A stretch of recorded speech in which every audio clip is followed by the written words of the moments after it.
USA का E2 treaty investor visa treaty countries के उन सिटीजन्स और इन्वेस्टर्स के लिए एक ग्रेट अपॉर्चुनिटी है जो अमेरिका में अपना बिजनेस एस्टैब्लिश करना चाहते हैं और उस बिजनेस की बेस पे अमेरिका में मूव होना चाहते हैं। E2 वीजा की रिक्वायरमेंट के मुताबिक आपको एक रीजनेबल बिजनेस एस्टैब्लिश करना होता है या किसी एग्जिस्टिंग बिजनेस में इन्वेस्टमेंट करनी होती है और ये इन्वेस्टमेंट आपको वीजा एप्लीकेशन से पहले करनी होती है। जब आप इस एक सब्सटेंशियल अमाउंट ऑफ इन्वेस्टमेंट करते हैं और एक क्वालिफाइंग बिजनेस में इन्वेस्टमेंट करते हैं तो उसके बाद ही आप अपनी वीजा एप्लीकेशन को प्रोसेस कर सकते हैं। अब एज एन इंटरनेशनल इन्वेस्टर आपका जो एक मेजर कंसर्न ये होता है कि ऐसा कौन सा बिजनेस जो है वो एस्टैब्लिश किया जाए या बिल्ड किया जाए जो कि E2 वीजा को क्वालिफाई कर रहा है और उस वीजा की बेस के ऊपर आप अमेरिका में अपनी फैमिली के साथ मूव कर सके। तो आज इस वीडियो में मैं जिस बिजनेस के ऊपर बात करने जा रहा हूं वो ऑटो इंडस्ट्री के अंदर एक बिजनेस है जिसको कार डीलरशिप कहते हैं, जिसको पाकिस्तान में कार शोरूम का बिजनेस कहते हैं। यानी गाड़ियों की परचेज सेल और परचेज का जो बिजनेस है यूज्ड कार्स का, वो बिजनेस कैसे किया जा सकता है और क्या उस बिजनेस की बेस के ऊपर E2 वीजा को क्वालिफाई किया जा सकता है या नहीं। So stay tuned till the end of this video to understand the whole scope of auto dealership and auto trading business in America. Assalamu alaikum. My name is Rahil Sheikh. I'm a business consultant based in Virginia, USA. मेरी firm startup business bureau में we provide consulting and management services to foreign investors and entrepreneurs जो America में अपना business establish करना चाहते हैं और उस बिजनेस की बेस के ऊपर यूएसए में मूव होना चाहते हैं। एज एन इंटरनेशनल इन्वेस्टर जब आप E2 को कंसिडर कर रहे होते हो, E2 वीजा को के ऑप्शन को इवेलुएट कर रहे होते हो, एक्सप्लोर कर रहे होते हो, तो जो one of the major concern है वो आपका यही होता है कि आप किस तरह के बिजनेस में इन्वेस्टमेंट करना चाहोगे या किस तरह के बिजनेस को स्टार्ट करना चाहोगे। तो आज इस वीडियो में let's explore the option of doing the car trading business. अब अमेरिका में उसको ऑटो डीलरशिप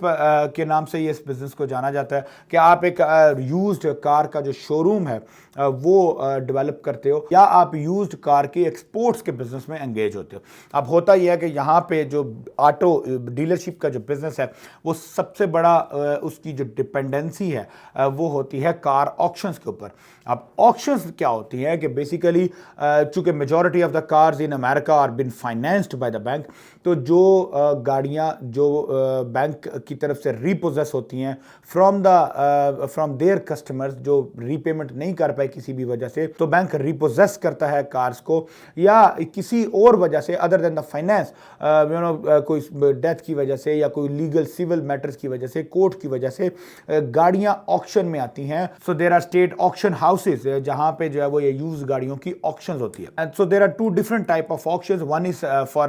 पब्लिक, जो जनरल पब्लिक के लिए जो है वो जहां पे कोई भी as an individual they can go, they can bid in the auction and they can purchase a car. तो ये कार ऑक्शन वाली जो गाड़ियां होती हैं ये मार्केट प्राइस के कंपैरिजन में कंपैरेटिवली बहुत चीप होती हैं। इसी तरह there is another set of auction houses जो सिर्फ डीलरशिप्स के लिए होते हैं, जहां पे इंडिविजुअल इन्वेस्टर्स जो है या एंड यूजर और बायर जो है वो इनको एक्सेस नहीं होती, बल्कि सिर्फ कार डीलर्स को जो है वो एक्सेस होती है। उनके लिए certain type of special licensing होती है, फिर आप वो लाइसेंस को क्वालिफाई करते हो, अप्लाई करते हो, ऑब्टेन करते हो, उसके बाद आप उन डीलर्स ऑक्शन जो है उनमें जा सकते हो। तो अब आपके पास ऑप्शन ये है कि अगर आप एज अ कार डीलर जो है वो अपना बिजनेस एस्टैब्लिश करते हो तो आपके पास दो तरह के ऑप्शन है। ये जो ऑक्शन वाली गाड़ियां जो मैंने आपको एक्सप्लेन किया, ये ऑक्शन वाली गाड़ियां पूरी दुनिया में एक्सपोर्ट होती हैं, स्पेशली ऑल दोज कंट्रीज जहां पे लेफ्ट हैंड ड्राइव होती है। मिडल ईस्ट में बहुत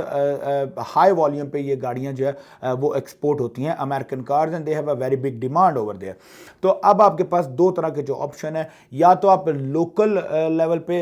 एक कार डीलरशिप का या कार शोरूम अपना ओपन करते हो, जहां पे आप लोकल पब्लिक से buying and selling, trade in और एक्सचेंज ऑफ व्हीकल जो है जैसे पाकिस्तान में शोरूम का बिजनेस होता है, आप वो करना चाहो तो वो कर सकते हो। और आप इसके साथ साथ ऑक्शन से भी गाड़ियां परचेज करके, डीलर्स ऑक्शन से गाड़ियां परचेज करके आप लोकल मार्केट में सेल कर सकते हो। तो इस लोकल मार्केट के डीलरशिप के लिए आपको एक डीलरशिप चाहिए होती है जहां पे आपको एक अच्छी बड़ा जो आपके पास यार्ड होता है जिसमें आप गाड़ियां पार्क कर सकते हो और आपका एक ऑफिस एस्टैब्लिश होता है, और आप इस तरह से अपने लोकल कम्युनिटी के अंदर अपनी एक कार डीलरशिप जो है वो स्टार्ट करके इसकी बेस पे E2 वीजा को क्वालिफाई कर सकते हो। सेकंड ऑप्शन इज कि अगर आप लोकल बिजनेस एस्टैब्लिश नहीं करना चाहते, as I have told in the starting of this video कि ये मिडिल ईस्ट में इन कार्स की बहुत एक्सट्रीम डिमांड होती है, तो आप एज अ डीलर लाइसेंस अपना जो है वो ऑब्टेन करते हो और गाड़ियां ऑक्शन से परचेज करके फिर उनको बल्क में एक्सपोर्ट कर दोगे मिडिल ईस्ट या in any other part of the world wherever you have a demand और अ बायर्स कनेक्शन। तो आप वो गाड़ियां एक्सपोर्ट करके इंटरनेशनली जो है वो भी आप ये बिजनेस एस्टैब्लिश कर सकते हो। सो बेसिकली कार डीलरशिप में आप local purchasing, buying and selling या auction purchasing and buying from auction, selling in local market और buying from auction for exports of the cars. तो ये तमाम 3 से 4 तरह के जो बिजनेस मॉडल्स हैं ये they are approved, they are accepted, ये E2 वीजास को क्वालिफाई करते हैं। When it comes to the amount of investment, तो you need to keep that in mind कि naturally it's a asset backed business and a heavy amount of investments is required, but generally even if you start with the small scale of the cars, because जितनी गाड़ियां, क्योंकि आपका जो पूरा cash flow है business का वो that would be based on the cars, तो इन दोनों बिजनेस में चाहे वो एक्सपोर्ट्स वाला चाहे लोकल है, तो आपका जो मेजर जो इन्वेंटरी है, आपकी इन्वेस्टमेंट आपकी इन्वेंटरी पे लगेगी, आपकी कार्स पे लगेगी। तो you are talking about at least reasonably somewhere around $200,000 plus dollars as an investment, ताकि आप रीजनेबल नंबर ऑफ कार्स, आप 6, 8, 10 गाड़ियां $15-20 हज़ार डॉलर पर कार के प्राइस टैग के साथ आप परचेज कर सकें, उनको ट्रेड कर सकें, उनको एक्सपोर्ट कर सकें। तो ये आपका जो एटलीस्ट 2 लाख से $2.5 लाख मिनिमम से आपका ये बिजनेस स्टार्ट होगा। But it's a very promising business, a great industry, great opportunity. If you are considering E2 visas and you have some kind of passion or an enthusiasm about the car industry, you must need to consider and avail this kind of option। और आप जो है वो इस option के साथ अपने एक लुक्रेटिव हैंडसम अमाउंट ऑफ